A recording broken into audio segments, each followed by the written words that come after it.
এরা কি বোকা, গাদার পিঠে না উঠে কষ্ট করে হেঁটে যাচ্ছে।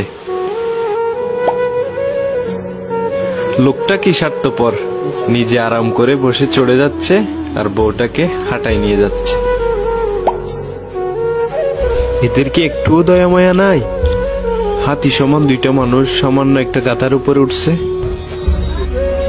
লোকটা কি বউ পাগল, বউটাকে গাদার পিঠে চড়াই দিয়ে নিজে কষ্ট করে হেঁটে যাচ্ছে। কি শিখলেন, কি বুঝলেন? আপনি যাই করুন না কেন, মানুষ আপনার সমালোচনা করবেই, তাই সেটাই করুন যেটা আপনার কাছে ঠিক মনে হয়।